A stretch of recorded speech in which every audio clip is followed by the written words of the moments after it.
Muchas gracias por la amable presentación y esas traicioneras cifras que has tenido que publicar, que denotan mi edad. Muchísimas gracias a Javier Cañizares y a Michael Taylor, que son los invitados que tenemos aquí hoy. Enhorabuena. Javier ganó el premio de hace algunos años, Michael mucho más reciente. Enhorabuena a ambos como ganadores del premio. Y muchas gracias a la Universidad Francisco de Vitoria y al Instituto Razón Abierta por organizar estos congresos y esta charla en particular, que se titula El asombro por el mundo a través de la física cuántica y la ecología.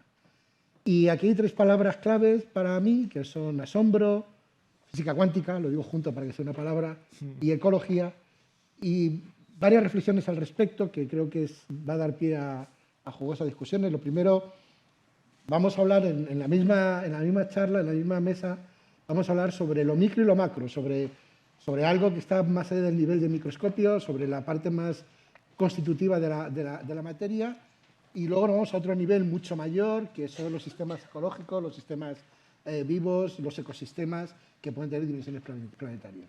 Entonces, ¿qué une ambas cosas? ¿Cómo vamos de lo micro a lo macro? Es algo que exploraremos aquí. Y la tercera palabra que he comentado, que es asombro, y por la que me gustaría empezar, y quizás es la razón de que estemos sentados nosotros aquí y ustedes ahí abajo, hablando de física cuántica y ecología. Entonces me gustaría empezar por qué entendemos por asombro, una definición extendida, si queremos, para dar pie al debate. Michael. Bueno, muchas gracias sobre todo a la Fundación por ese regalo de estar aquí con vosotros. Es un gran honor para mí. El asombro, yo creo que es una palabra clave para todo niño, espero que así sea, y es un tema muy importante también para la filosofía, ¿no? Platón decía que la filosofía comienza con el asombro, y para mí yo comencé como un niño jugando en el bosque, siempre buscando cosas, y el asombro me acompañaba siempre, y por eso me metí a estudiar la ecología en la universidad y terminé haciendo estudios de salmones en Alaska y cosas así. Pero también me llevaba a cuestionar más, ¿no? Y el asombro creo que es una cosa muy sencilla, pero también se puede reflexionar sobre ella más profundamente desde la filosofía. Y es importante saber qué es, porque han habido distintas definiciones, ¿no? O sea, Platón, como decía que era el comienzo de la filosofía, pero luego tenemos a personajes como Descartes, quien dijo que, bueno, el asombro está bien mientras te hace cuestionar y hacer preguntas, pero en la medida que vayas aprendiendo cosas tienes que deshacerte de eso. Es la señal que ya tienes el contenido, ¿no? Ya tienes la información, como estábamos hablando esta mañana.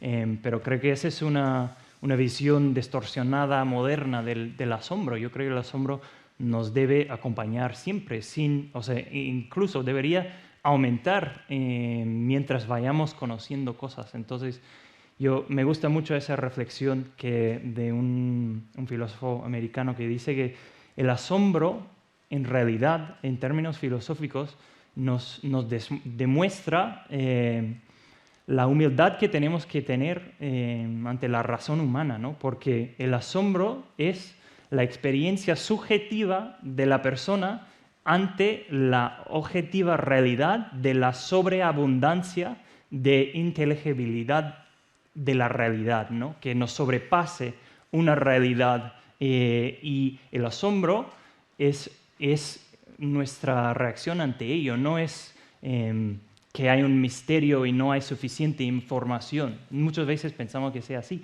Yo creo que es lo opuesto, es demasiada información, ¿no? Y eso nos habla de cómo es la razón humana, ¿no? La razón humana no engloba todo el universo. Eso es un gran problema si pensamos así. Ese es el orgullo moderno, creo yo. Entonces nos da esa humildad, dejarnos llevar por el asombro, y nos habla de un mundo que nos está comunicando, nos está comunicando bondad, y verdad y belleza, ¿no? Porque yo creo que la experiencia más común que tenemos del asombro es ante algo sumamente bello, un atardecer, algo así. Pero me gusta buscar estos momentos para recibir ese don que es la experiencia del asombro, que me hace recordar que soy humano, que soy limitado, pero también puedo conocer al menos una porción de esta belleza y esta verdad. Entonces así lo pienso yo un poco. Muchas gracias, Michael. Javier, quería preguntarte,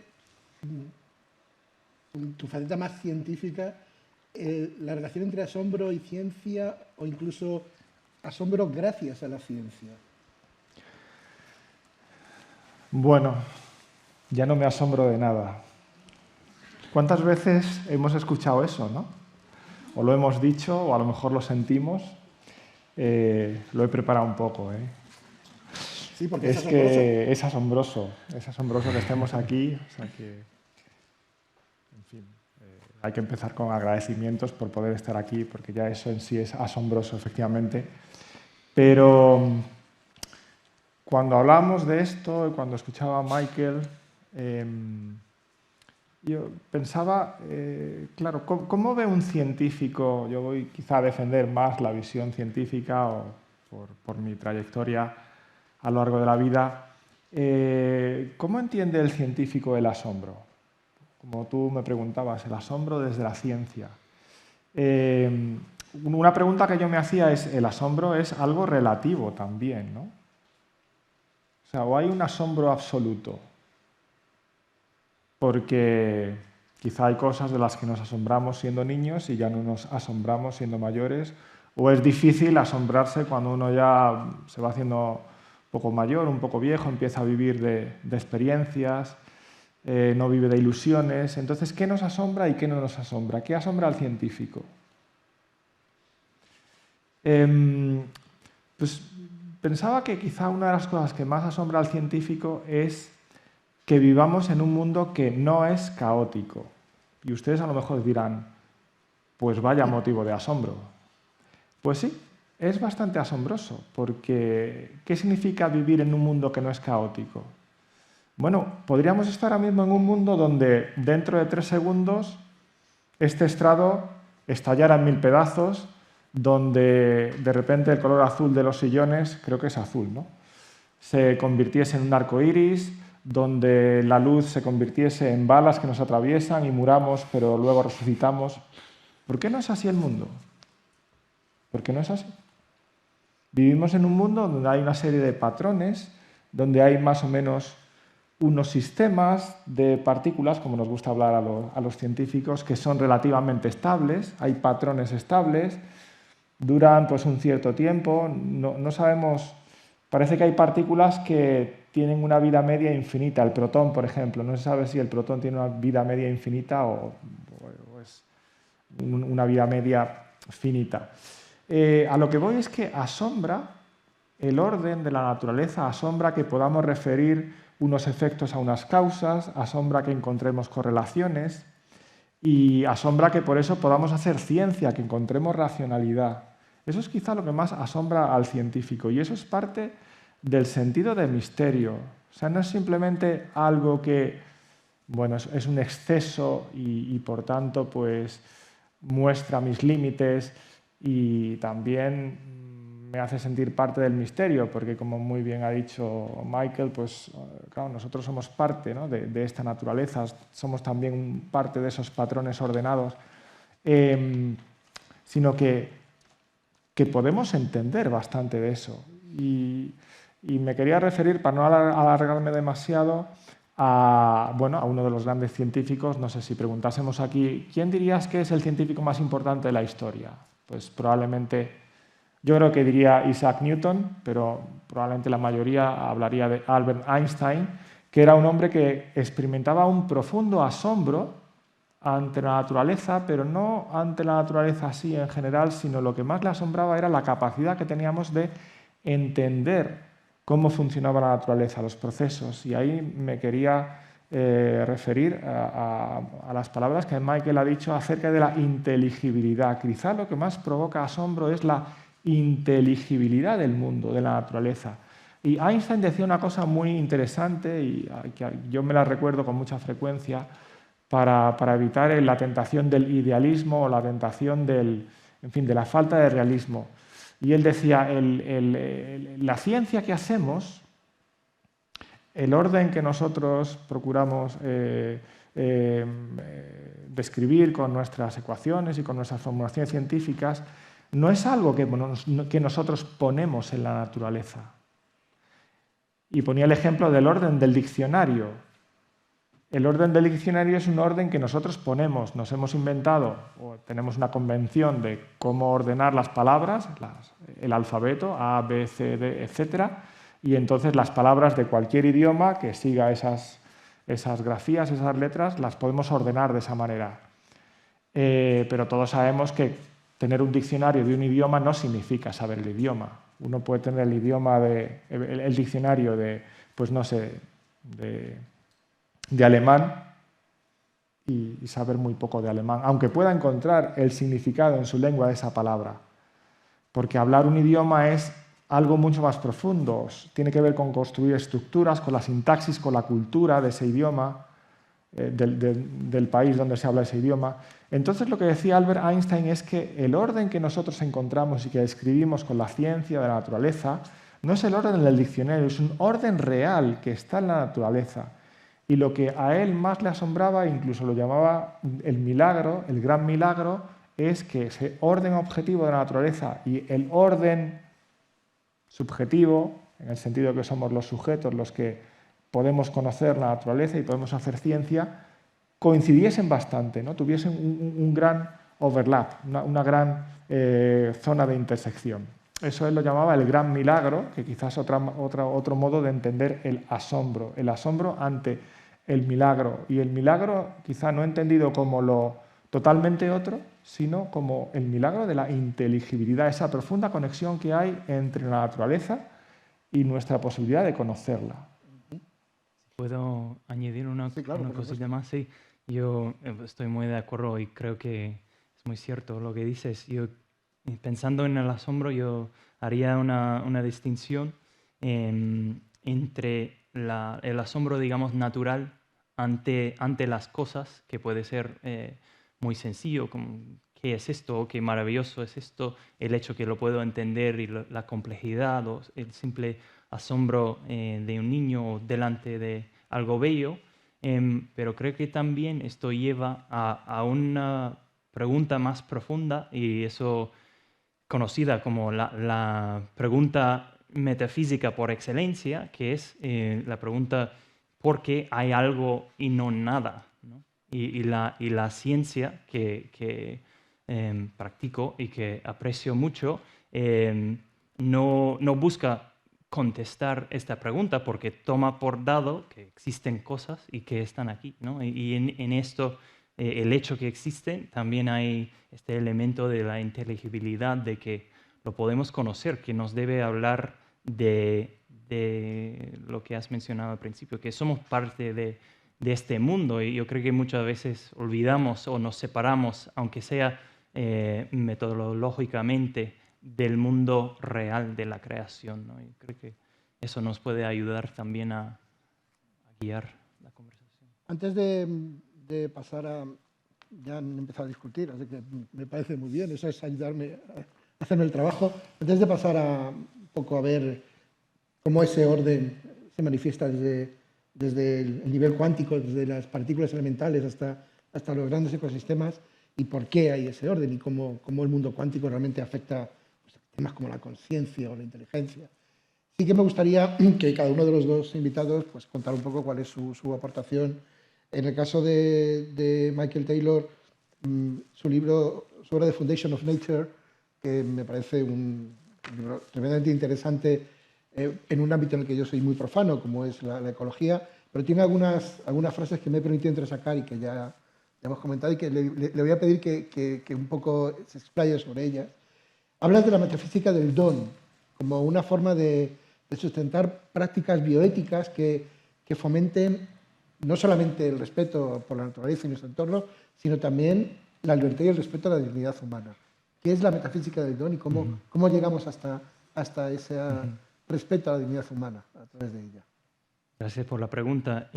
Para los que conocen la metafísica de Santo Tomás, de la metafísica clásica, la metafísica del don no es cosa distinta, pero sí me gusta referirme a ello, porque de hecho hay muchas metafísicas. Metafísica es una palabra que asusta a veces, pero no debería. Simplemente se refiere a la manera en que entendemos el mundo físico y no físico, y cómo interactúan y cómo vivimos en este mundo. De hecho, todos tenemos una concepción de la realidad y cómo es, ¿no?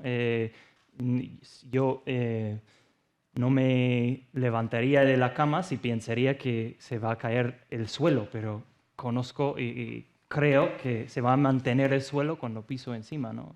Un ejemplo muy sencillo. Pero la metafísica del don se refiere básicamente lo que se descubre en la reflexión metafísica sobre la realidad es muy sencillo, y ya lo veían los griegos, que simplemente las cosas de este mundo, los cristianos diríamos, todo lo creado, no se da la existencia a sí misma. Entonces, si no damos la existencia a nosotros mismos, lo tenemos que recibir de otro lugar, de otro ser, ¿no? Entonces, nos viene a nosotros como un don.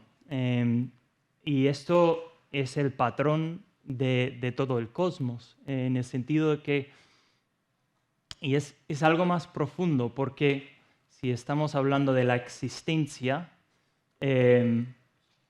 por ejemplo, si digo el nadar no existe en ningún lugar más que en algo que nada, ¿no?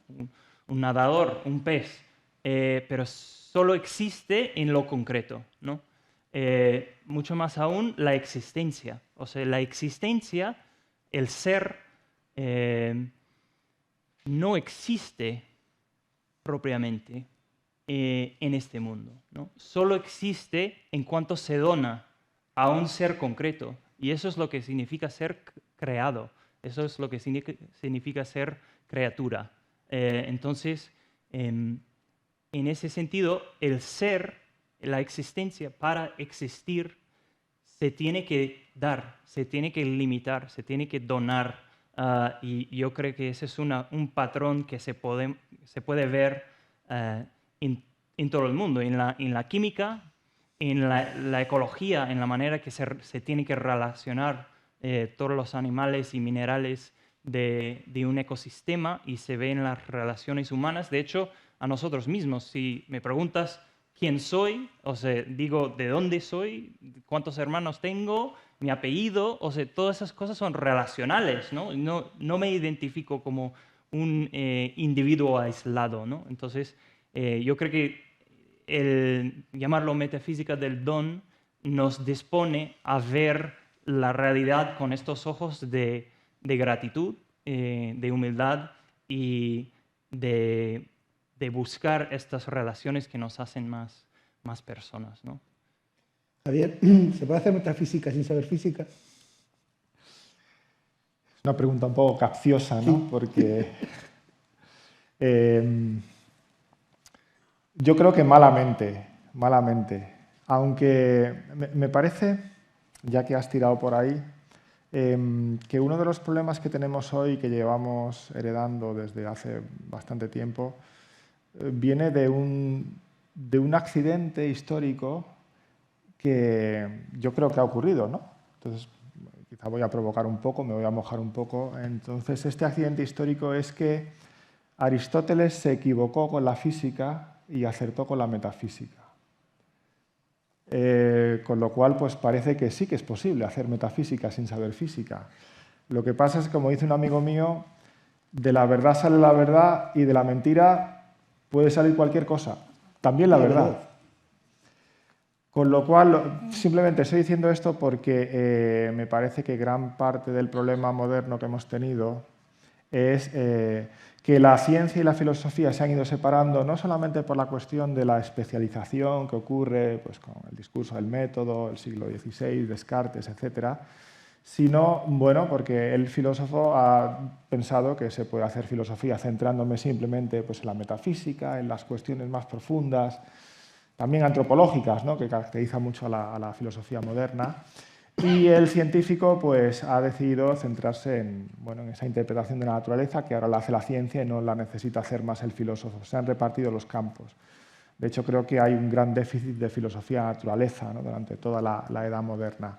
Entonces, creo que eso es un problema y que no lo acabamos de superar. Y creo que está por hacer una filosofía de la naturaleza a partir de la visión de la naturaleza que nos está presentando la ciencia contemporánea. Entonces, la respuesta breve a la pregunta es: creo que no se puede hacer, pero le falta algo a esa metafísica sin saber física o sin saber qué nuevas perspectivas, qué nuevas visiones, qué nuevas concepciones del funcionamiento de la naturaleza, de toda esta naturaleza relacional que explica muy bien Michael, de todos esos procesos naturales, cómo se va construyendo, autoconstruyendo la naturaleza con sus propias leyes, pues cómo eso puede beneficiar a una construcción metafísica más acabada, ¿no?, de filosofía de la naturaleza. No sé si te vale como respuesta. Siguiendo con tu trabajo, Michael, ahí tú hablas de dos vías actuales de acercarse a la ecología. Por un lado, el paradigma más tecnocrático es una visión científico-cientifista de la naturaleza, y frente a eso las ecofilosofías, ¿no? Un conjunto de actitudes, no sé si de creencias, ¿no?, que tienen mucho más que ver con la relación y valor intrínseco, ¿no? Y tú propones una tercera vía o una alternativa como una ética ecológica, como un paradigma más amplio para sustentar esa visión en profundidad de la relación. ¿Puedes contarnos un poquito más sobre Sí. esto? Sí, yo creo que el mundo en que vivimos, la visión dominante del mundo natural está marcado por una mentalidad mecanicista. O sea, una analogía reduccionista en que supongamos que podemos referirnos y entender la naturaleza como si fuera una máquina. Y esto es muy fácil de hacer cuando piensas en el movimiento de las estrellas, en el cosmos y en el hecho de que hay una regularidad, está determinado, se puede calcular, ¿no? Y yo creo que se hace esta analogía que nos puede ayudar a entender algunos elementos de la naturaleza, pero la naturaleza no lo hemos hecho nosotros, no es algo mecánico.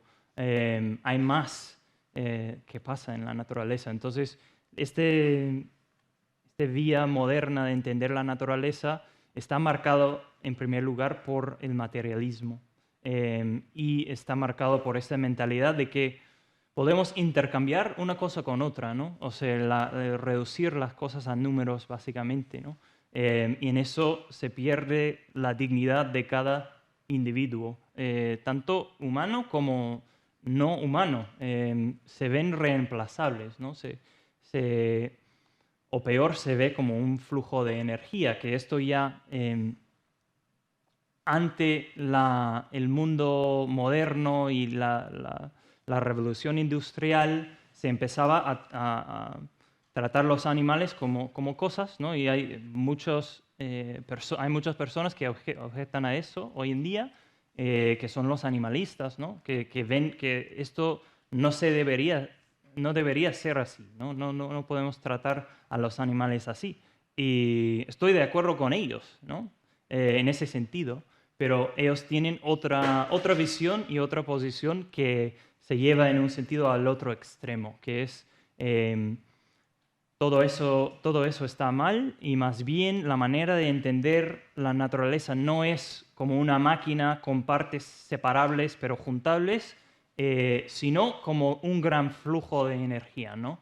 Y esto lleva también consigo una antropología que nos sumerge en la naturaleza y dice que somos un miembro más, no somos privilegiados, no somos distintos y por lo tanto no tenemos ningún derecho para dañar a nada, ni utilizar, ¿no? Entonces el veganismo y cosas puede ser por salud, pero también puede ser por cosas ideológicas en ese sentido.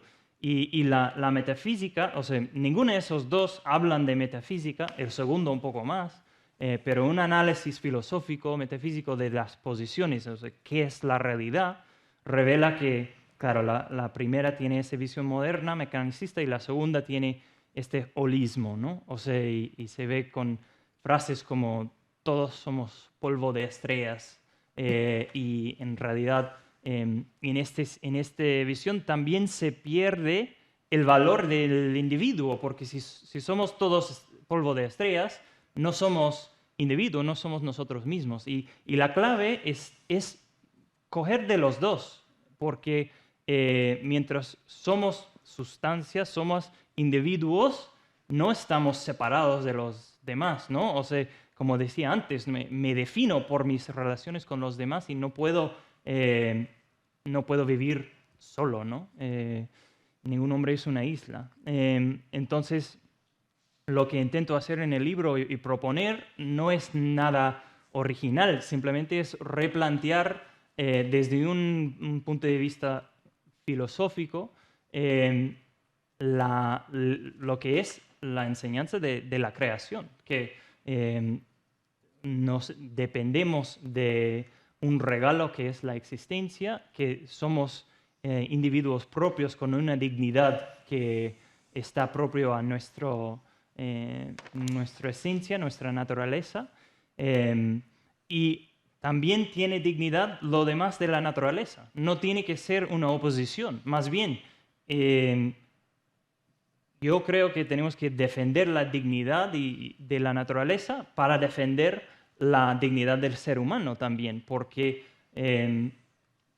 hay una diferencia, sin duda, pero llama la atención que tanto en la visión mecanicista del paradigma tecnológico, en el cual todos los problemas, incluso humanos, se resuelven o con tecnología o con política y dinero de por medio, ¿no? Cualquier problema se va a esas dos cosas. En el otro lado, igual, porque igual son materialistas, aunque de otra forma. Pero ninguno de los dos son capaces de valorar, por ejemplo, un niño no nacido. O sea, en un lado es relativizado, en el otro, pues sería un daño al medio ambiente, ¿no? Traer un pecado medioambiental, traer otra vida al mundo, ¿no? Entonces, necesitamos otra visión que corresponde a una visión muy antigua que siempre ha enseñado la Iglesia Católica, de valorar tanto las relaciones con los demás como el individuo con su propia dignidad en una especie de jerarquía que no deja a nadie fuera, ¿no? Y más bien reconoce que uno depende del otro de muchas maneras, incluso misteriosas, que no conocemos. O sea, hablan de salvar a la selva en Brasil porque pueden haber medicinas ahí que nos curan y tal. Pues pueden haber, ¿no? Pero eso solo es un ejemplo superficial de la necesidad que tenemos de esta comunidad ontológica que somos las criaturas, ¿no? Voy a provocar también yo un poquito, para que no sea solo tú. Has comentado, Michael, y está en la mente de todos, dos términos que ya hemos hablado antes, que son reduccionismo y cientifismo como problemas a la hora de afrontar este estudio este avance de la ciencia sobre la naturaleza. Pero reduccionismo es una derivación de reducción y cientifismo es una derivación de ciencia. Y la reducción es una parte importante del método científico. ¿Dónde está la barrera? ¿Cuándo el reduccionismo se convierte en algo peyorativo, dejando en la reducción propia del método científico, o cuando el cientifismo se convierte en algo peyorativo, dejando atrás en la aplicación de la ciencia al aumento de nuestro saber? ¿Puedes tú, Javier, por favor? Pues sí, vamos a ver qué podemos decir ante esto. efectivamente hay que distinguir muy claramente el programa reduccionista o el reduccionismo de la reducción científica. Yo me haría una pregunta. ¿Quién no reduce? Cuando nos da mucha información decimos, bueno, hazme un resumen. ¿Qué es lo importante aquí? Cuando hacemos ciencia, por lo menos en la antigüedad, la definición de ciencia en la antigüedad, el conocimiento cierto por causas, buscamos las causas que de alguna manera dan razón, resumen lo que está ocurriendo. La ciencia quiere eso, la ciencia es un conocimiento y busca qué acomuna esos patrones que encontramos en la naturaleza, qué principios comunes hay. Otra cosa es pensar que eso es toda la realidad o incluso que eso es todo el conocimiento. Siempre la reducción se convierte en unismo, en un reduccionismo, cuando hay una hipertrofia, es decir, cuando se va más allá de bueno, lo que uno está haciendo, ¿no? Yo, si se me permite, yo quería hacer un alegato, una defensa de la reducción científica. Qué importante es la reducción científica. Porque, pues si no, imaginen ustedes que tuviésemos que estar inventando cosas nuevas para, no sé, para cada proceso natural, ¿no? Pues, no sé, para esta proyección que hay en la pantalla o para el hecho de que no estemos cayendo ahora hasta el centro de la Tierra porque nos sostiene el suelo.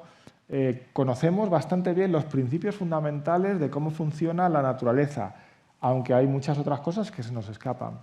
Entonces, yo creo que aquí también ha podido haber una hipertrofia de la ciencia en el momento en que la ciencia se ha olvidado de sus presupuestos, tanto ontológicos como epistémicos. La ciencia se puede olvidar de sus presupuestos ontológicos, me parece en la línea de lo que comentaba Michael, cuando se olvida, por ejemplo, de que las cosas sean, que el universo exista, que los sistemas existan, es algo dado como un presupuesto ontológico para poder hacer ciencia. Incluso que las cosas tengan una esencia, que tengan un modo de ser, es algo dado. O sea, para nada es evidente que yo pueda deducir de las leyes fundamentales del universo el que vayan a existir, pues, no sé, estos sillones azules tan bonitos, ¿no? O este verde tan cómodo en el que yo estoy sentado. En absoluto es evidente. Hay que dar muchos pasos, hay que introducir muchos presupuestos para que la ciencia pues, pueda estudiar este sillón o pueda estudiar pues, cómo funciona la proyección en la pantalla. Pero también hay unos presupuestos epistemológicos. O sea, la ciencia no se construye a sí misma, necesita conectar con otros saberes, con otros conocimientos. Yo he de reconocer que soy bastante fan de Bernard Heisenberg, porque cuando a él le preguntaban por la mecánica cuántica, él venía a decir que la mecánica cuántica es como es porque conocemos el mundo como lo conocemos. Es decir, que hay un conocimiento natural, espontáneo, que tenemos del mundo y de las cosas, de las que procuramos dar cuenta, y resulta que solamente podemos hacer eso con una teoría como la mecánica cuántica, o parte de eso, con una teoría como la mecánica cuántica. Pero lo que venía a decir Heisenberg es que es irrenunciable el conocimiento natural, el conocimiento que tenemos de las cosas, y que eso es un presupuesto de la ciencia. Cuando hablamos de que las observaciones son necesarias para testear las teorías científicas, lo que estamos diciendo es que al final tenemos que conectar con lo que nos resulta más inmediato, que es nuestro Umwelt, que es todo el mundo, pero mediado por nuestros sentidos. Entonces, ahí hay una tarea que es preciosa, a mí me parece que tiene la ciencia por delante, y es que a partir de nuestro sesgo cognoscitivo, antropológico, porque no nos olvidemos que tenemos unos sentidos que son los que nos dan acceso al mundo, que trabajan en un régimen determinado de energías y de magnitudes físicas, y a pesar de ese sesgo inicial en nuestro conocimiento sensible, somos capaces de ir más allá, ir avanzando hacia un conocimiento lo más objetivo posible de la realidad, de la naturaleza. Lo que no podemos hacer nunca, me parece, es tirar el primer escalón del que hemos comenzado, ¿no? Que es nuestro conocimiento habitual, nuestro conocimiento sensible, nuestra observación del mundo como personas, como lo vemos. Entonces, a veces la ciencia puede tener ese pecado de adanismo, decir, voy a hacer todo desde cero, from scratch. You can't. You can't. Es imposible. Entonces, quizás es también uno de los pecados que está detrás del mecanicismo, que no sé si era otra de las cosas a las que te referías, el cientificismo, ¿no? también. El cientificismo es un poco esa pretensión de, bueno, por fin hemos encontrado el método universal, el conocimiento único y universal. Es un conocimiento muy necesario que ha de complementarse con esos otros modos de acceso a la realidad que tenemos.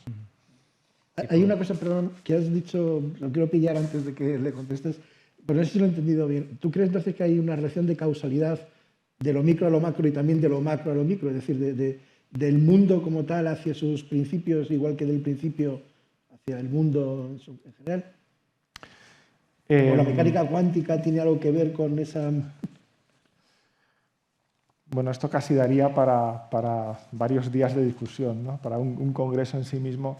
Yo sí que creo que hay una relación de causalidad de abajo a arriba y de arriba a abajo, de lo micro a lo macro y de lo macro a lo micro. Y me parece que casa bastante bien con esa visión metafísica que nos ha presentado Michael de la metafísica del don.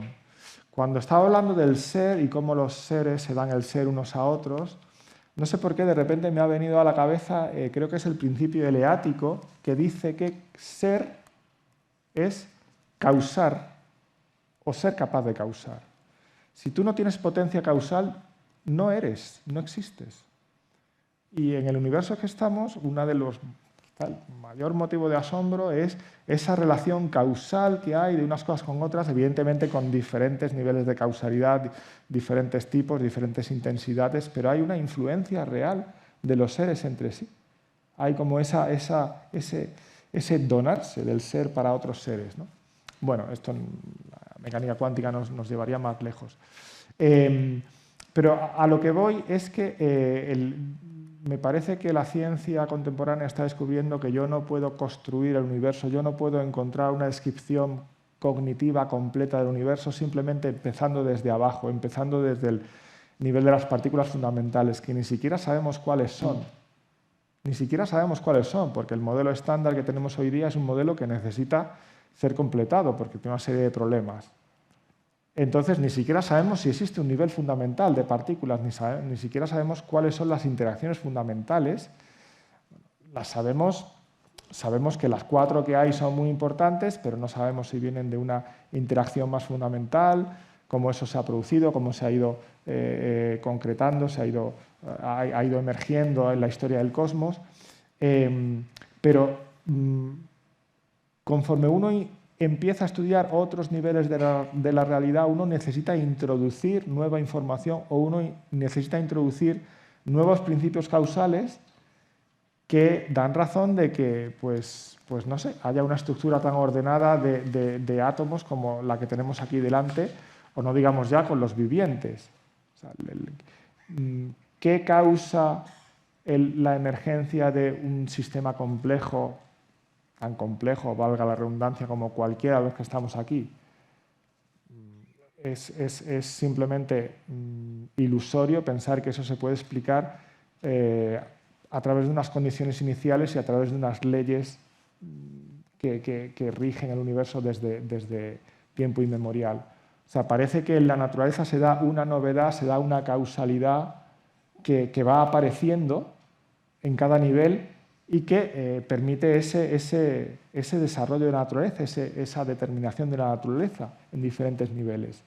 Entonces, a tu pregunta, yo diría que sí, que hay que tener en cuenta todos esos niveles de causalidad, porque hay esos niveles de ser, hay esa analogía profunda en los diferentes niveles de existencia en la naturaleza. Sí, ¿es verdad que te he interrumpido antes, Michael? Sí, no, estoy muy de acuerdo con lo que has dicho, padre, y creo que es importante aclarar, o sea, en el método científico, algunas cosas que es un método fantástico, muy útil y necesario para nosotros, pero unas de las cosas que se reducen o se extraen, digamos, bueno, no diría la verdad se reduce en un sentido a precisión o certitud lo que se está midiendo, lo que se está estudiando, pero sí la bondad, en un sentido, no tiene lugar, se vuelve en esa perspectiva como algo subjetivo, ¿no? Y también la belleza.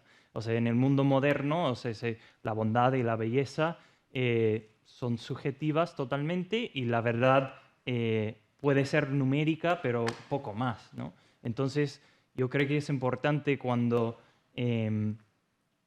que recordamos que esto no es la realidad, ¿no? Eso es un método útil, pero después de utilizar el método, tienes que salir de él otra vez, porque un principio de la metafísica y este don del ser es que el ser conlleva unas características que son la verdad, la bondad y la belleza, que marca todo. Eso lleva a algunas conclusiones muy profundas, ¿no? O sea, pero incluso a lo más banal, como el mosquito, tienes que decir que es bueno en un sentido.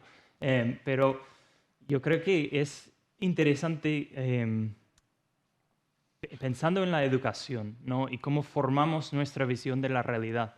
Platón decía que hay que educar con el gimnasio y con la música. Y la música significaba, o sea, tanto música como poesía, pero o sea, si estás expuesto desde una temprana edad a la música, escuchas las armonías, o sea, escuchas algo bello y algo bueno, y al estar confrontado con esto, tienes que tomar una decisión, tienes que tomar una opción. O es bueno y lo acepto y lo atesoro como bueno, o lo rechazo. Pero no puede ser neutral ante ello.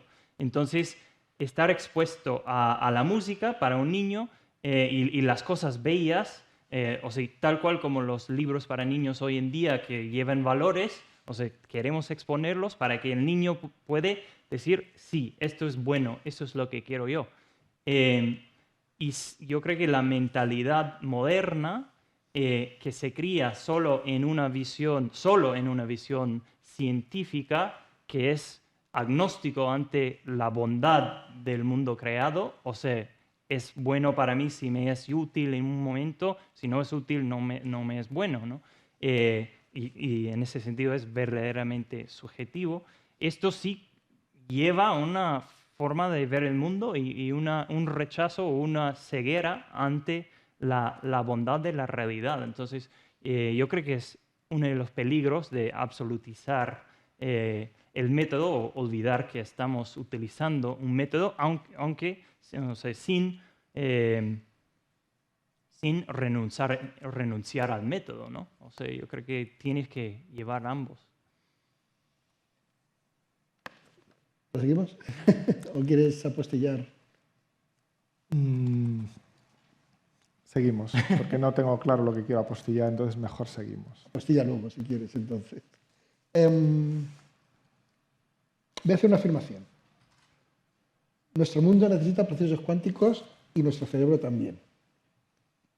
¿Estás de acuerdo o no? Y a raíz de eso, un par de reflexiones que me gustaría que hicieras. Lo primero no te he entendido. A ver, nuestro mundo necesita procesos cuánticos y nuestro cerebro también. Y ahí hay como dos derivadas, ¿no? Una sería el problema duro de la conciencia, si la mente es algo real en la naturaleza o es por ilusión. Y el segundo es el problema de la libertad o el libre albedrío. Wow. Por empezar suave. Menos mal que no he hecho ninguna apostilla antes, porque en cierto sentido esas afirmaciones son triviales porque todo necesita de procesos cuánticos. Si pensamos que en su nivel más básico o aparentemente más básico la naturaleza funciona mediante procesos cuánticos, están en la base de todo lo que ocurre. Otra cosa es hasta qué punto es necesaria la mecánica cuántica, es decir, un tratamiento cuántico de los problemas para entender de manera razonable, porque también aquí habría que decir qué significa entender dentro de un problema científico, hasta qué punto es necesaria la mecánica cuántica o una descripción de mecánica cuántica para entender el funcionamiento del cerebro o para entender pues no sé, cómo funciona la camisa que llevamos, ¿no? Y algunas de estas cuestiones están en discusión porque no hay una respuesta compartida por todos. Entonces, claro, como has hablado de mecánica cuántica y antes estábamos hablando también de la cuestión de la objetividad y la subjetividad. Yo quería aprovechar para, luego vuelvo al tema de la libertad, pero yo quería aprovechar para intentar transmitir por qué la mecánica cuántica tiene ese appeal, tiene ese interés, ¿no? Parece que estamos, a veces cuando no entendemos un problema, pues decimos, bueno, es que esto tiene que ver con los procesos cuánticos, ¿no? Y si no, pues váyanse ustedes a ver las películas de Marvel, y, bueno, o las series de televisión, y cada vez hay más referencia a la física cuántica, a los multiversos. Entonces, ¿qué importancia tiene la mecánica cuántica para un pensamiento profundo sobre la realidad, o para una filosofía, o para una metafísica? Pues la importancia que tiene, a mi modo de ver, es porque la mecánica cuántica nos está enseñando que lo subjetivo y lo objetivo en la naturaleza y en nuestro conocimiento de la naturaleza están conectados de un modo inextricable, que es muy difícil de desentrañar. Eso no significa que la mecánica cuántica sea subjetiva y, por tanto, pues pueda suceder cualquier cosa. No. Vivimos en un mundo ordenado, por lo menos a un nivel macroscópico, donde las cosas podemos confiar que efectivamente hay una permanencia y las cosas son estables hasta cierto punto. Pero lo que la mecánica cuántica nos dice es que precisamente no es cierta la visión mecanicista de la que hablábamos antes, donde el mundo estaría totalmente determinado y nuestro conocimiento del mundo sería simplemente como un espejo. Yo simplemente miro en el espejo y, sin afectar para nada lo que está sucediendo, lo estaría comprendiendo. Habría un reflejo perfecto entre la naturaleza y mi conocimiento de la naturaleza. Esto no funciona, no es tan simple. Resulta que no solamente porque la presencia del observador disturba los procesos que están ocurriendo ahí, sino que, por así decir, nosotros con nuestro conocimiento hacemos preguntas a la naturaleza y le estamos pidiendo que se determine en un sentido o en otro, pero no estamos captando toda la riqueza, toda la completitud posible que hay potencialmente en la naturaleza. En ese sentido, lo que nos dice la mecánica cuántica es que la presencia de un sujeto, de un observador, es necesaria para poder obtener información. Eso no quiere decir que la información sea subjetiva. Gracias a Dios, los que hacen mecánica cuántica están bastante de acuerdo a la hora de escribir las ecuaciones, a la hora de escribir la función de onda, la ecuación de Schrödinger, y a la hora de decir cuáles son las probabilidades de que el spin esté hacia arriba o esté hacia abajo. Hay una objetividad bastante compartida en la descripción, pero precisamente para alcanzar esa objetividad, para alcanzar una descripción objetiva, es necesaria esa presencia del sujeto que elabora un contexto experimental para obtener los resultados. Y esas dos cosas están inextricablemente unidas. Si no hay observación, si no hay un experimento que pregunta a la naturaleza para que se determine en un sentido o en otro, no hay un resultado. No está el resultado antes de que tú hagas la pregunta, antes de que tú hagas el experimento y pongas ese contexto experimental. Ni siquiera sabes qué es lo que hay que preguntar, porque dependiendo de que preguntes una cosa u otra, se pueden obtener unos resultados u otros. Bueno, entonces, me parece que esto abre la posibilidad para darse cuenta de que,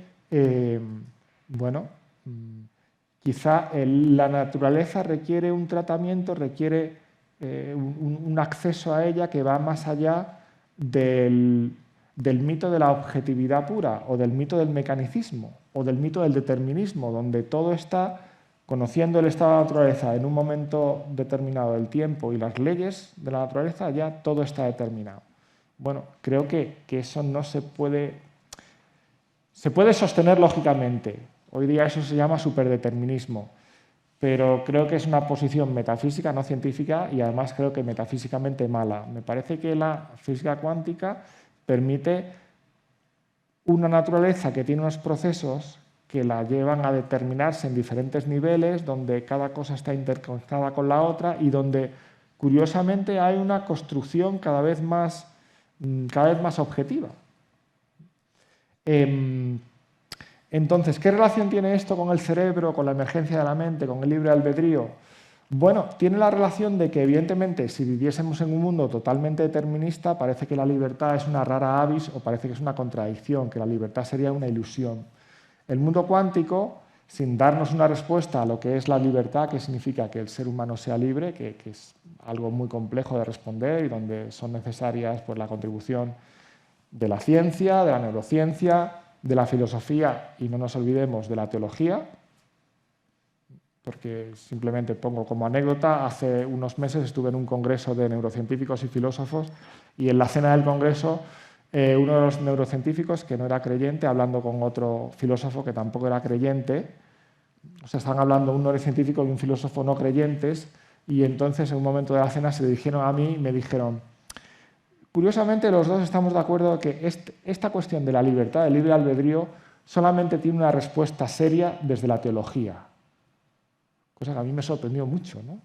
Los dos no eran creyentes. Bueno, retomando el hilo de lo que estaba diciendo, la física cuántica da la posibilidad, hace espacio para que en el mundo natural, en esa naturaleza de la cual el hombre también es parte, pueda existir algo como la libertad, es decir, la capacidad de autodeterminación, la capacidad de decidir qué voy a hacer con mi vida, por dónde voy a tirar, qué quiero ahora, ¿no? Si quiero levantar este vaso de agua o no, simplemente pues porque lo he decidido así, para poner un ejemplo. Cosa que pues una visión determinista, mecanicista de la naturaleza no nos permitía. No es la panacea, pero abre espacio para que exista algo como la libertad o una protolibertad en los animales o quizá en otros procesos naturales. ¿Libertad y azar van juntos entonces? Es decir, la posibilidad de que exista no determinismo, que es azar, ¿posibilita la existencia de la libertad? Yo no diría que no determinismo es azar. Azar es una palabra de la cual yo particularmente procuro huir porque creo que lleva a muchos malentendidos, ¿no? Me parece que el azar es algo contextual, es decir, que se puede hablar de azar cuando yo tengo un problema bien definido, donde tengo unas variables bien definidas y estoy hablando de que tengo que considerar una distribución aleatoria de las variables porque no veo ninguna correlación con otras variables. Pero decir que hay azar en la naturaleza creo que es algo que nos está vedado, o sea, que nosotros no podemos hablar en esos términos. Si la mecánica cuántica es, en último término, la descripción más profunda de la naturaleza a la que podemos llegar, no lo sé. Pero ni siquiera la mecánica cuántica habla de un azar puro necesariamente, salvo en procesos muy concretos, porque dependiendo del contexto puede haber procesos que están mucho más favorecidos, que son mucho más probables y en ese sentido no son totalmente azarosos. Yo prefiero hablar de determinación o de indeterminación, ¿no? Y en ese sentido entender la libertad como capacidad, una de las capacidades más profundas que tenemos de determinación. Probablemente haya otras maneras de determinarse en la naturaleza, pero hoy día no tenemos una visión completa de cómo es la transición del mundo cuántico al mundo clásico que nosotros percibimos, del mundo indeterminado al mundo determinado. Pero quizá no la tenemos que tener, porque va más allá del método científico. No sé. Estoy de acuerdo. Ah, sí, wow. Toast. ¿Hay alguna parte de eso que quiere que responda en particular? Es que me parece muy completo. No, era por si querías apostillar algo a lo que había dicho. Me parece excelente. Estoy de acuerdo. Yo creo que la libertad humana se tiene que entender, o sea, porque y en todas esas dimensiones, ¿no? O sea, esta causalidad secundaria o como lo quieres llamar, yo creo que se puede ver analógicamente en toda la creación, toda la naturaleza. O sea, que podemos determinar cosas, ¿no? Y esto es importante.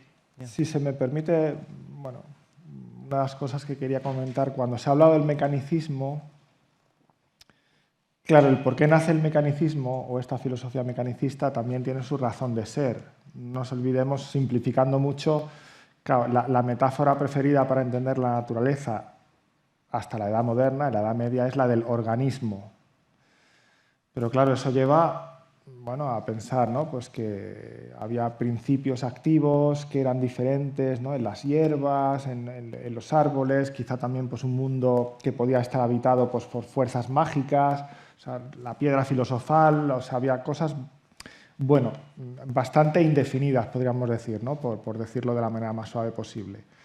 Claro, el mecanicismo es algo que ayuda mucho para, bueno, para conocer cosas, aunque sea de modo imperfecto, pero para conocerlas bien, ¿no?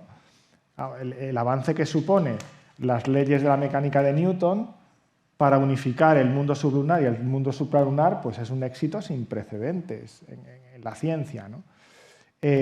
Como siempre, el problema es pensar que el mecanicismo lo resuelve todo. Y efectivamente el mecanicismo nos habla de máquinas, ¿no? Del mecanismo de las máquinas. Claro, las máquinas son algo muy bueno. Todo lo que te ahorra una máquina, todos los automatismos. A veces cuando tenemos una máquina es mucho más fácil de entender que un ser vivo. Pero si uno piensa en la naturaleza, en la evolución, o sea, precisamente construir una máquina lo que supone es construir un artefacto con un fin determinado que tú pones y de esa manera sustraerlo al flujo natural evolutivo, porque lo que tú quieres es precisamente que la máquina funcione para eso y solamente para eso. Nos podría llevar a la cuestión de la inteligencia artificial. Claro, la naturaleza no funciona para esto y solamente para esto. ¿Para qué funciona la naturaleza? ¿Cuál es el fin de la naturaleza?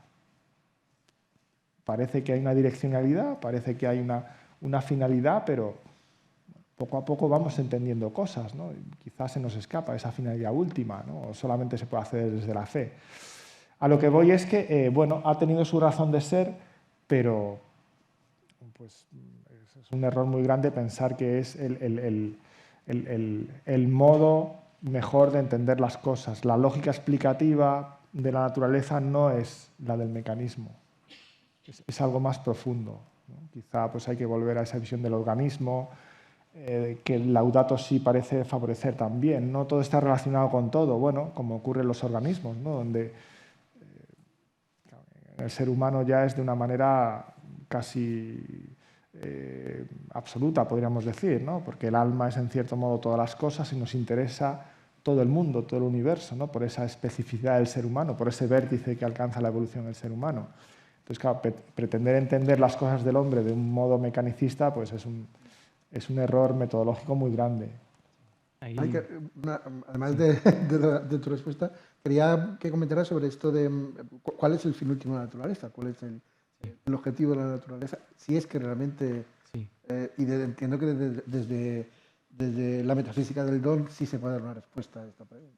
Sí. Pero vamos, si primero querías Sí, contestar a Javier. Sí, yo creo que hay estos dos modos históricamente de entender la naturaleza. Estamos mucho más metidos en lo mecánico ahora, pero tampoco podemos ir al otro extremo de la visión orgánico.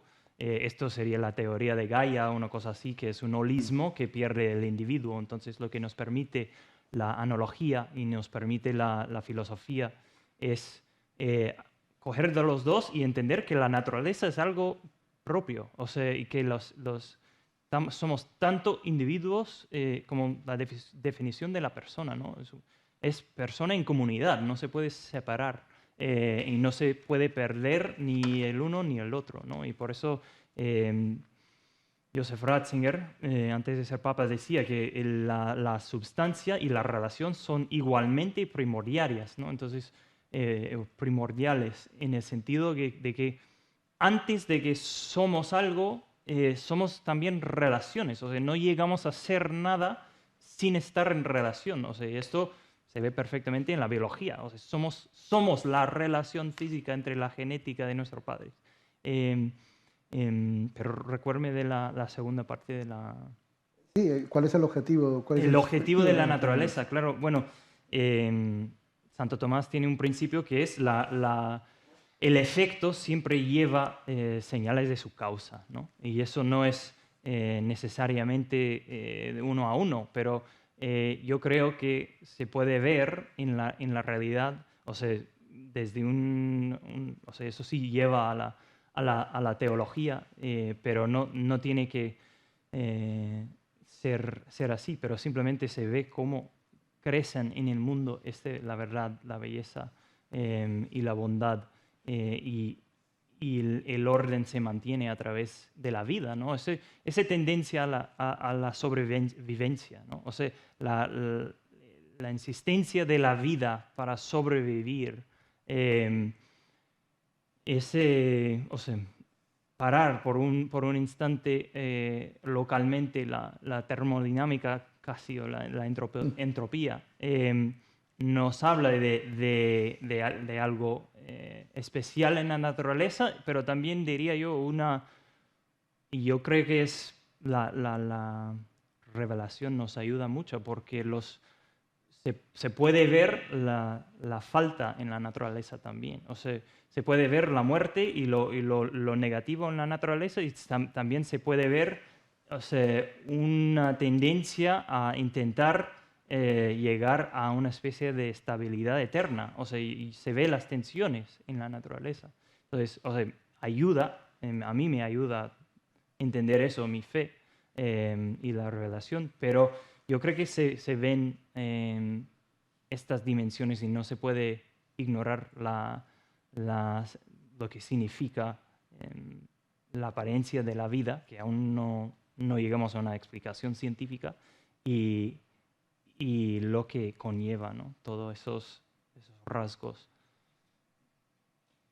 La naturaleza es un sistema complejo formado por elementos más o menos simples, que son los organismos, pero evidentemente un ecosistema es algo mucho más.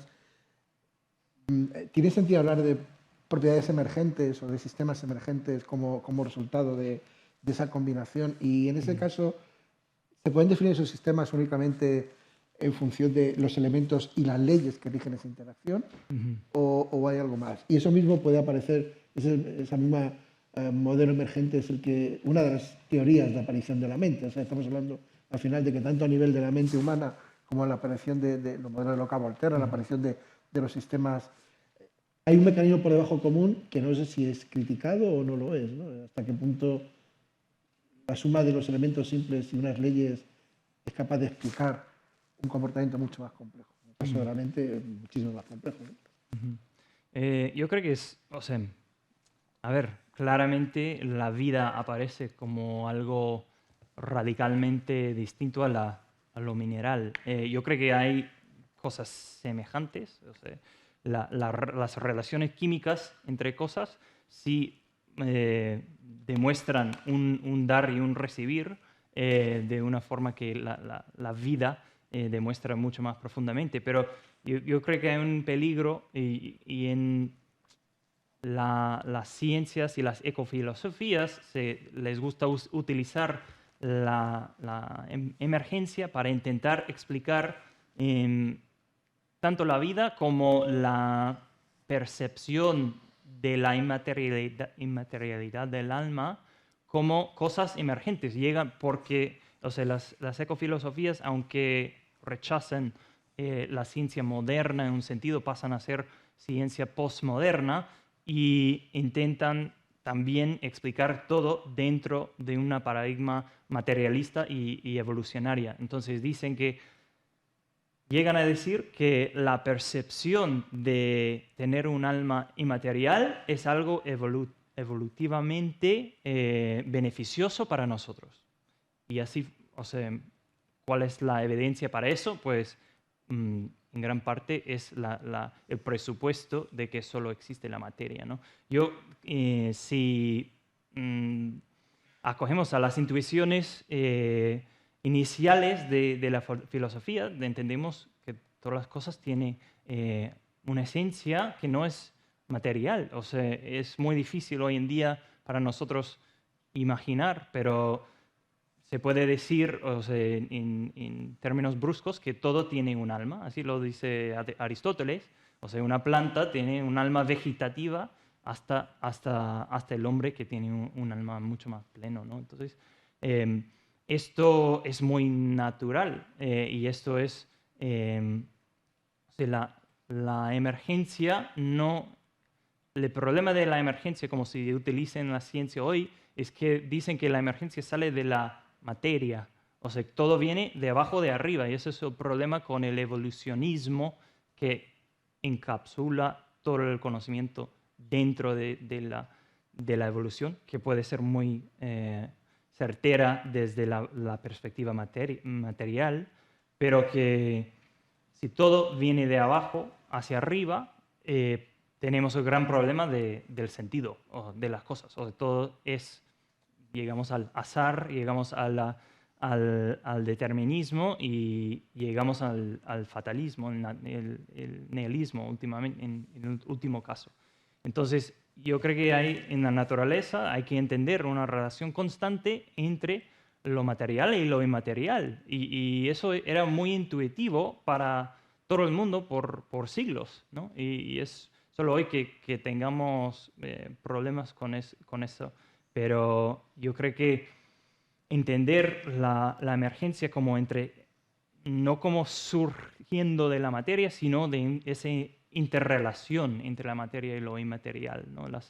Las esencias de las cosas y cómo permiten que emerjan nuevas características trabajando con la misma base, que es la materia. ¿Y una visión más científica de la emergencia? Yo empezaría quizá en esa línea científica, poner un ejemplo de qué se considera una propiedad emergente. Bueno, por ejemplo, cuando decimos que este material es duro, estamos hablando de una propiedad emergente porque los átomos o las moléculas que componen ese material no tienen la dureza en sí, ¿no? Entonces, ¿cómo emerge, cómo aparece esa dureza del material? Es una propiedad colectiva cuando se junta un número suficiente de átomos o de moléculas. Por ejemplo, que el agua sea húmeda. El agua líquida es húmeda. Creo que estamos casi todos de acuerdo en eso. No es una afirmación compleja. Pero bueno, el átomo de hidrógeno, el átomo de oxígeno, la molécula de agua en sí, no tiene sentido decir que es húmeda. Entonces, ¿cómo aparece esa propiedad? Parece que emerge algo, parece que emergen novedades en la naturaleza. ¿Qué es lo que ocurre? Que hay una visión, yo diría que hay dos visiones básicas de la emergencia en la ciencia contemporánea. Una sería la emergencia entendida como algo epistémico. Es decir, la emergencia en el fondo es algo que a nosotros nos parece novedoso, pero simplemente es una apariencia, es una ilusión, porque podría ser descrita perfectamente a partir de las componentes básicas y las interacciones fundamentales. Por poner un ejemplo clásico, el arco iris. ¿El arco iris es emergente? Bueno, epistémicamente, ¿no? Porque el arco iris no está ahí, es simplemente una ilusión óptica que se produce por la luz cuando atraviesa el agua, ¿no? de lluvia y entra en nuestros ojos, etc. Pero parece que hay otras cuestiones o parece que hay otras propiedades naturales que no está claro que sean tan pertenecientes a la categoría de emergencia epistémica, sino que son verdaderamente ontológicamente emergentes. Es decir, que ni siquiera aunque yo conozca todas las propiedades de las partículas que las componen, estaría dando razón de cómo emerge, cómo llega a ser. Bueno, y aquí entra toda la cuestión de si vivimos en una naturaleza donde realmente hay novedad, donde realmente hay causalidad nueva, donde realmente hay, como muy bien ha dicho Michael, esta relación, ¿no? Ilemórfica, ¿no? Lo inmaterial y lo material, cómo eso da lugar a nuevos seres, a nuevos sistemas, a nuevas propiedades. Es una gran cuestión, ¿no? Porque parece que uno no podría haber predicho la evolución from scratch, ¿no? Imaginaos que tenemos los datos de la radiación de fondo del universo y tenemos todas las correlaciones y entonces con eso podríamos haber predicho que en un planeta del sistema solar hace 4.500 millones de años habría aparecido la primera bacteria y se hubiera ido desarrollando hasta formar pues toda la biosfera que conocemos hoy. Probablemente no, porque hay nuevos principios, nuevas formas de ejercer la causalidad que aparecen en la naturaleza. Y la ciencia tiene que contar con eso. Simplemente quería añadir que me parece que este tema es muy relevante para entender también, o para dar un paso, ya que estamos con la razón abierta, cómo esta contemplación de la naturaleza o ese asombro ante la naturaleza nos puede llevar a entender más la existencia de la trascendencia de un Dios y en concreto de un Dios personal, porque muchas veces el problema de los científicos no creyentes es decir, ok, yo puedo aceptar que haya un principio responsable de todo esto, yo puedo aceptar que haya algo más en la profundidad última de la naturaleza, pero ¿qué significa que Dios sea personal?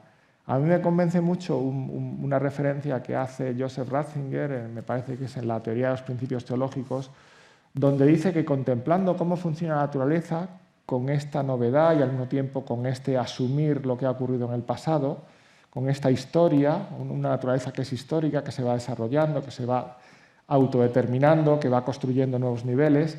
Dice, es lo que uno esperaría de un Dios personal, es decir, de un Dios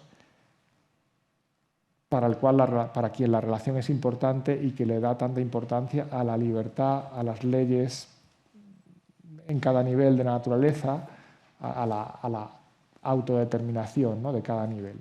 A mí es un argumento que efectivamente no prueba nada, pero me parece que es bastante convincente porque creo que es una naturaleza con mucho más colorido y con mucha más profundidad que una naturaleza donde todo esté determinado y que fuese un puro cálculo, que es como alguna gente entiende una naturaleza como una computación a gran escala del universo en sí mismo.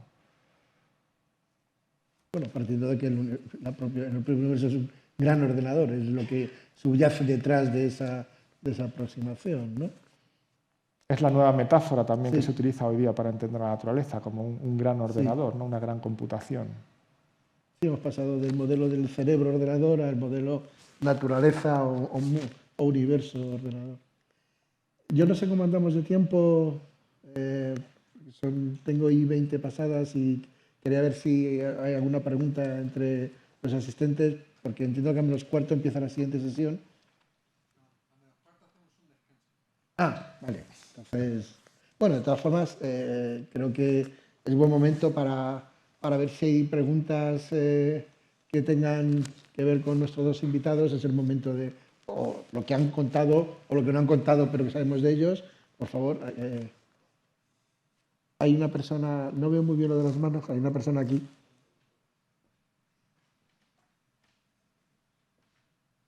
Sí, no sé, ¿tenemos un micrófono para ellos o lo hacen de viva voz?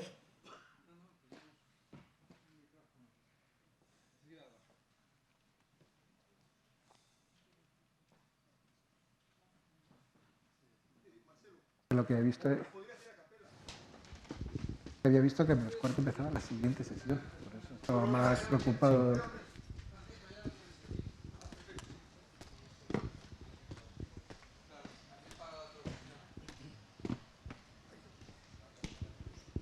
¿Qué tal? Muy buenas tardes y muchas gracias por las reflexiones. ¿Está muy fuerte? ¿Sí? Bueno, eso lo ven allá. A ver, bien. Por ejemplo, entre lo que dijo Einstein, que Dios no juega a los dados, y lo que dijo Hawkins, que Dios no solamente sí juega a los dados, sino que además los esconde para que no podamos verlos. ¿Dónde está la jugada? ¿Por dónde? ¿Hacia dónde va? Simplemente diría que quizá la figura de los dados es muy pobre. Bueno, esa es la respuesta corta, ¿no? La lógica explicativa de Einstein, la visión de Einstein es una lógica en cierto modo mecanicista, no necesariamente mecanicista, pero sí determinista. Él pensaba que nuestra tarea era conocer, describir una naturaleza que estaba ya determinada, y de hecho en la visión de Einstein es complicado dar razón de una naturaleza temporal, donde el pasado es distinto del presente y del futuro. Un problema que tiene la física inspirada en Einstein es cómo explicar la singularidad, la especialidad que tiene el presente, porque nosotros experimentamos el presente como un tiempo que es distinto del futuro, del pasado. En el universo de Einstein, ese pasar del tiempo en el fondo es un poco ilusorio, ¿no? ¿Hasta qué punto es necesario que haya una indeterminación para que el tiempo sea real? Pues es un tema de investigación en la filosofía de la naturaleza contemporánea, un tema interesantísimo. Yo desconocía esa cita, has dicho que es de Stephen Hawking, la de que no solamente juega los dados, sino que los esconde. Me parece que se ajusta, es más ajustada a cómo pensamos que funciona hoy día la naturaleza. O sea que me inclinaría más por ese lado, por el lado de Stephen Hawking. Y no voy a decir nada más porque creo que ya pisaría arenas movedizas. Y simplemente diría que, bueno, sin meterme en la pregunta cosmológica, yo creo que, o sea, si Dios se esconde, se esconde para que lo puedan descubrir los sencillos, los niños, los que están abiertos al asombro. Y yo creo que se esconde y nos permite entender todo lo que necesitamos para nuestra vida material, por eso, y para preservar nuestra libertad. Y es un gran regalo, porque si no tuviéramos libertad para amarle, no podríamos amar. Entonces, yo creo que hay un gran sentido de esta forma de esconderse, pero también dejarse encontrar. Muchas gracias.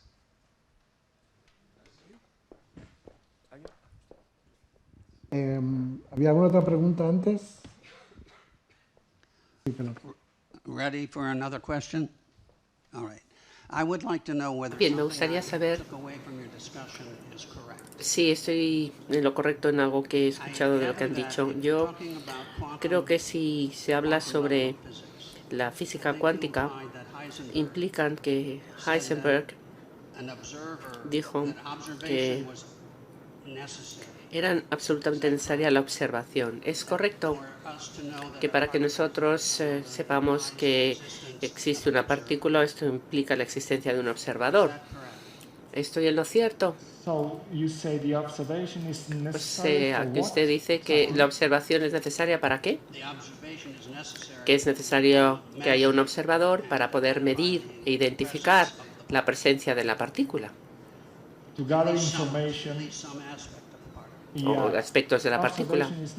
La observación es necesaria para recabar información sobre algunas magnitudes de la partícula que son relevantes para nosotros. En otras palabras, si no tienes observación, no puedes presuponer que esas magnitudes están bien definidas. Entonces son indeterminadas, pero indeterminadas, o sea que son indeterminadas si no hay un observador. Bien, ese observador supongo que es un observador humano. No puede ser un perro ni un pájaro, y esto implica una conciencia humana. Es decir, que uno no puede observar nada si no es consciente, ¿no? No necesariamente, en tanto en cuanto la conciencia es suficiente, pero no sabemos que si es absolutamente necesaria. Puede haber otras observaciones de la naturaleza per se que puede provocar esta determinización, esta manera. Lo que quería añadir era, ¿es posible que la conciencia, que es un componente necesario de la observación, sea como una parte fundamental de todo? Es decir, que sea un elemento básico, un objeto constitucional básico, como lo físico, y como finalmente una entidad no física. Pero que tenemos que encontrar su presencia a ese nivel. Hay un precioso resultado de, no recuerdo su nombre, creo que se llama el teorema de la rueda libre, donde el autor demuestra que si se tiene posibilidad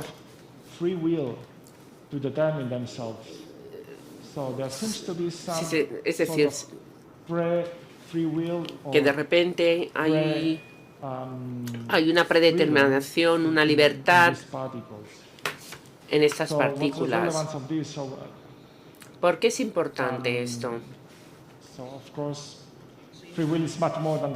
El libre albedrío es mucho más que eso. Pero entonces ahí la conciencia humana la tenemos que ver como un elemento elementario en el universo, como las partículas. O sea, me está diciendo que la conciencia es algo como una magnitud nueva y fundamental en el universo. Sí. Bueno, yo no diría, no lo estoy preguntando, no lo digo. Bueno, una de las teorías de la mente, la filosofía de la mente, una de las teorías que existe es el panpsiquismo, que básicamente dice que cualquier elemento de la materia, cualquier elemento de la existencia tiene una conciencia. Pensemos en un electrón. Tiene la conciencia de, bueno, pues ir hacia arriba o hacia abajo. Obviamente hay una escala de conciencia en el universo. Entonces este panpsatismo tiene el problema de cómo combinar todos estos protoconciencia o conciencia para llegar a ser la conciencia o tener la conciencia que tenemos los seres humanos. En mi opinión, esto no es necesario, porque a mí no me parece que la conciencia sea algo dado, está relacionado con la forma. Entonces yo no diría que la conciencia es un elemento básico de la naturaleza, es un principio, es un coprincipio, pero yo no diría que es una sustancia. No, yo no he querido implicar que tuviera una existencia física, pero sí que había una base no física en la conciencia.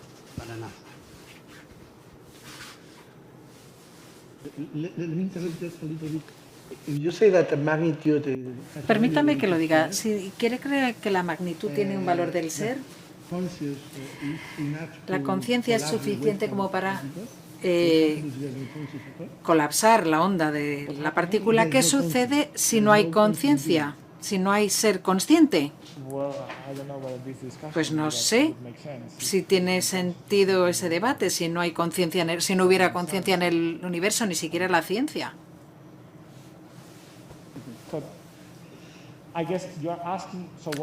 Se refiere a qué pasa antes de que aparezca el ser humano. Efectivamente, por eso he dicho antes que la conciencia no es suficiente, pero a lo mejor no es necesaria. Tal vez haya otras fuentes de determinación en la naturaleza. Buenas tardes, muchísimas gracias por esta mesa redonda interesantísima. Yo tenía una pregunta. Usted ha mostrado su admiración por Isaac Newton, que comparto. Estaba pensando que Isaac Newton, al encontrar estas leyes en la naturaleza, él veía como con claridad que era una prueba de la existencia de Dios y casi quería fundar una nueva teología sobre estos descubrimientos. Igual que Galileo no solo dijo que el mundo estaba escrito en caracteres matemáticos, sino que Dios lo había escrito con caracteres matemáticos. Quiero decir que en esta visión, en este fondo necesario de leyes que se afirmaban necesarias en la naturaleza por estos autores, había un argumento acerca de un creador inteligente, ¿no? Y un argumento poderoso. Pero me preguntaba que en el mundo contemporáneo, nosotros ahora más bien hablamos, con la profundización en los estudios sobre la segunda ley de la termodinámica, que el mundo no está tan en equilibrio como decíamos, ¿no? Que más bien el mundo busca un equilibrio en la entropía y en el aumento, en la máxima entropía, y conforme se dirige hacia esa máxima entropía, cada uno de los estados crea bifurcaciones, crea modificaciones, crea el cambio que hará que ese propio estado después vuelva a cambiar. De tal manera que no parece que podamos prever lo que va a pasar en el futuro, que no parece que el mundo esté tan determinado y que más bien aparece con mucha más fuerza la mecánica estadística como una forma a través de la probabilidad de explicar el mundo. Bueno, perdón por la introducción, porque lo que yo quería saber es qué suscita en la teología esta situación, qué reflexiones teológicas han aparecido a partir de esa idea que parece poner en duda de alguna manera, o tal vez no, la idea de este creador inteligente que ha determinado la naturaleza de esta manera como Newton y otros autores pensaban. Bueno, yo creo que sería pretencioso por mi parte hablar de qué ha suscitado en la teología, porque es un campo que conozco menos, aunque he trabajado algo en él.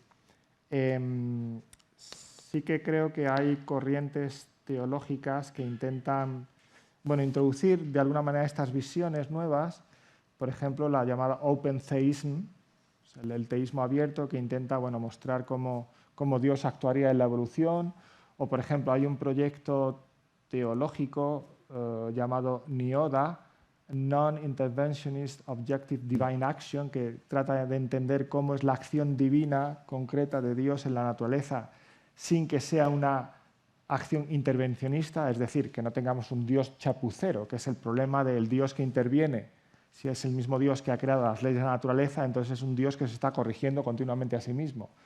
That's nonsense para un científico. Entonces hay que mejorar la descripción. Yo creo que a gran escala debería suscitar una teología de la creación y una teología de la naturaleza. Yo quizá diría teología de la creación, porque me parece que,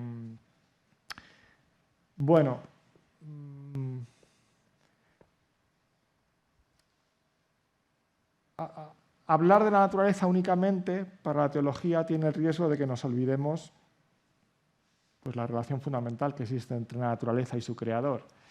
Y por otro lado, una teología de la creación también permitiría recalcar que la creación es ya desde los inicios una creación en Cristo, es una creación que está hecha con vistas a la encarnación, a la comunión, a ese fin del universo que desconocemos, pero que la fe nos dice que es la divinización del universo hasta que Dios sea todo en todos, ¿no? Como dice 1 Corintios 15, 28, me parece que es. Bien, creo que estas reflexiones son necesarias, pero hay que hacerlas de manera muy prudente porque hay todavía muchas cosas que científicamente son controvertidas. Acabamos de tener un intercambio que es controvertido.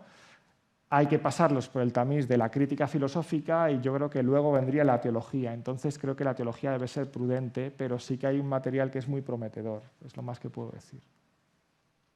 Yo creo que añadiría un poco simplemente diciendo que el Dios de Isaac Newton y el Dios de Galileo en estas citas que das, aunque Galileo era católico, se da mucho más a la visión de un Dios deísta, ¿no? El gran relojero, el gran arquitecto del universo, que es una idea de Dios muy moderno, muy peligroso y no muy católico, que da paso a la idea de que Dios quizá creó el mundo, pero luego se fue.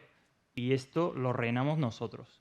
La visión que propongo en mi libro creo que se coincide con la visión católica desde el principio, que un Dios sumamente íntimo con el mundo, que es sumamente trascendente, pero también más íntimo que yo mismo, porque si no soy la fuente de mi propia existencia, tiene que ser Dios. Entonces, en esta visión Dios está presente en todo y en todos, pero de una forma misteriosa, escondida, que permite la libertad, que permite al menos la apariencia de que las leyes pueden desarrollarse la manera que ha dispuesto y tal. Y yo creo que es muy importante hacer tomar un paso atrás y corregir esos errores teológicos y que también nos ayude a entender nuestra filosofía y nuestra ciencia dentro de un contexto más adecuado, ¿no? Son menos 20, no sé si hay tiempo para una última pregunta. ¿Hay alguien que...? Sí, hay.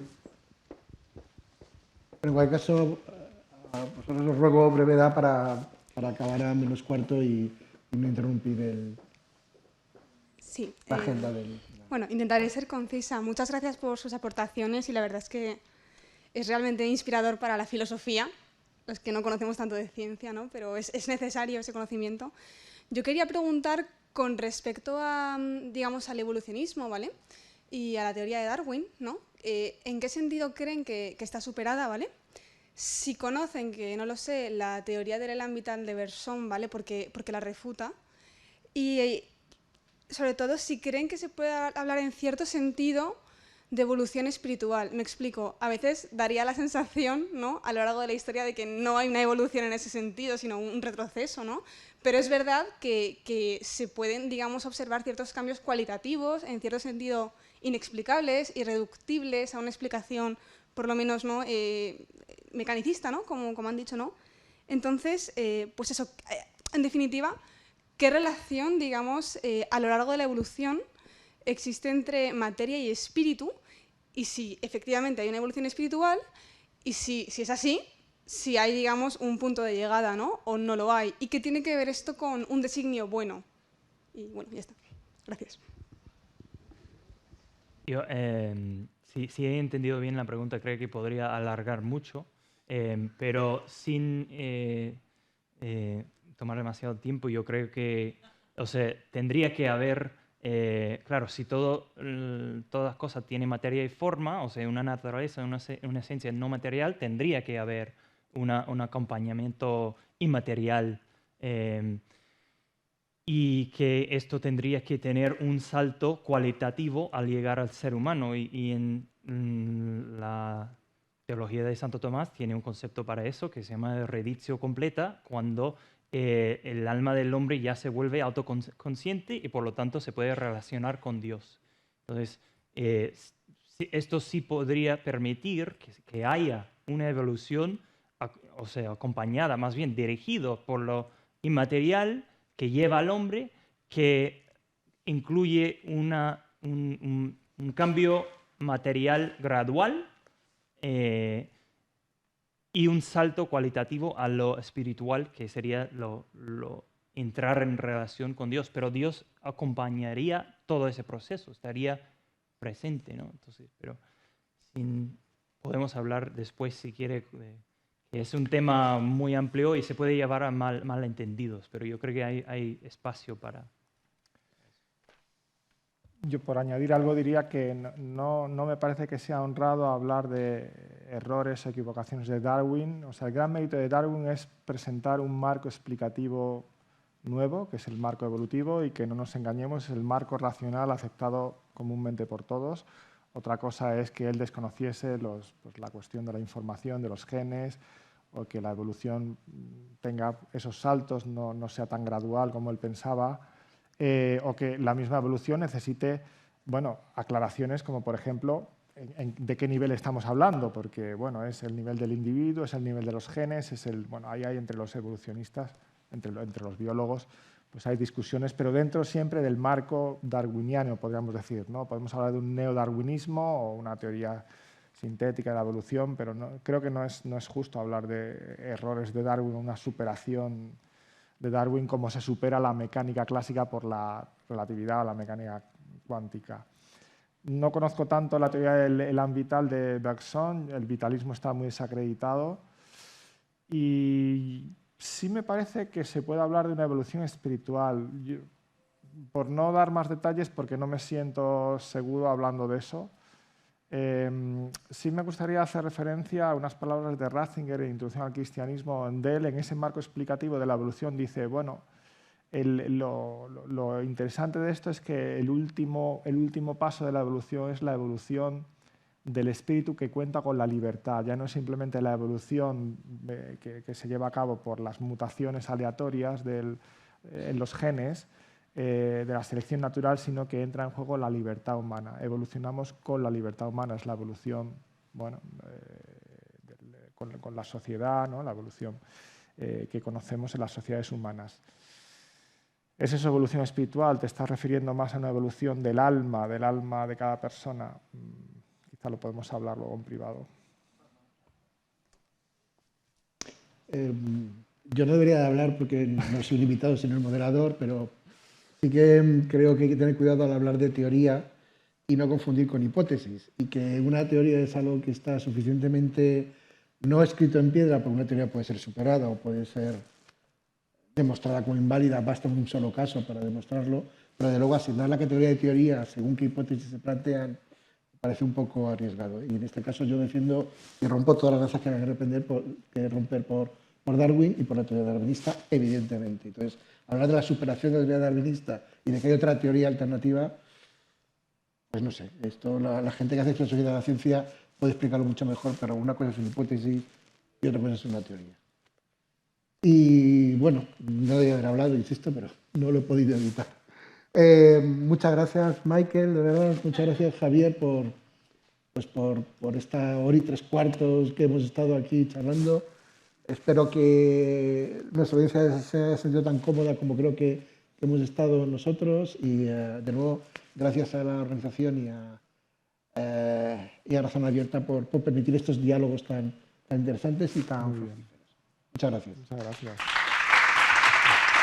Muchas gracias.